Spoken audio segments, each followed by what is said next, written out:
We need to talk about protests. Many protests have happened over the years, and we all know what happens. People hold signs, people stand out, but I think there's so many ways of protesting that we don't understand, and I think there are some protests that have gone completely under the radar, but have been, in my opinion, some of the most important in American history. For these protests, I need to take you back. It's the 1940s. Pearl Harbor has just been attacked, and Executive Order 9066 has just been passed. I'm talking about Japanese internment. Now, there are two camps that I'm mainly talking about. That's Topaz and Tule Lake. Both of these internment camps were horrible, absolutely terrible conditions on the interior of the west coast of the United States. Now, the main one at both Topaz and Tule Lake were no-no boys. No-no boys were given a questionnaire that was known as the loyalty questionnaire. And they answered no to two questions. Now, in Topaz, they protested this loyalty questionnaire, which was needed for registration. To literally get into the camp, they had to swear their allegiance and their loyalty to the United States, which is already taking them from their home.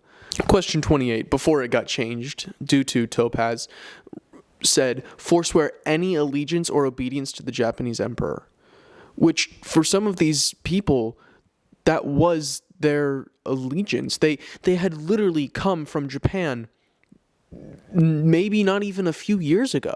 They had lived in Japan for most of their childhood and then came to America.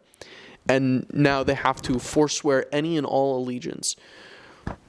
These no-no boys at Topaz were often taken to Tule Lake. Tule Lake was a segregated center, or at least known for being where they sent all the disloyal people to.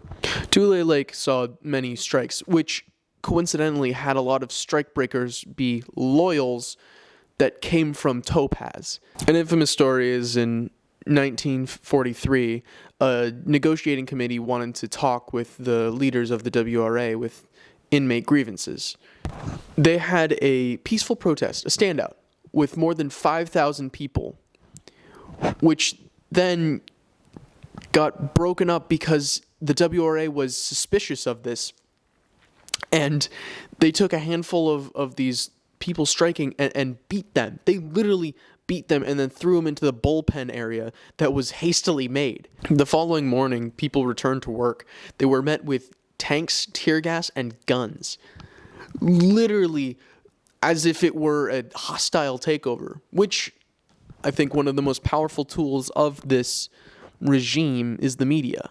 The media covered it as and spun every story of strikers, of protests, of anything, and made it seem like they were trying to rebel or creating an insurrection against the United States, which furthered these fears and made it to where internment could be perpetually kept. Today, our protests are wildly different, but very similar in the same way. We don't have any loyalty questionnaires. We can easily get it out to people online. But there are still injustices. At Tule Lake, there was a plan to have mass deportations to Japan from these internment camps. And we see that today. I was at a protest on President's Day. It was the Not My President's Day. It was organized by a group called 5051. This is 50 protests in 50 states in one day. I brought my camera.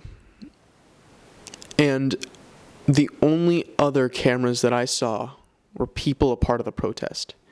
There was one single local news source there with a camera.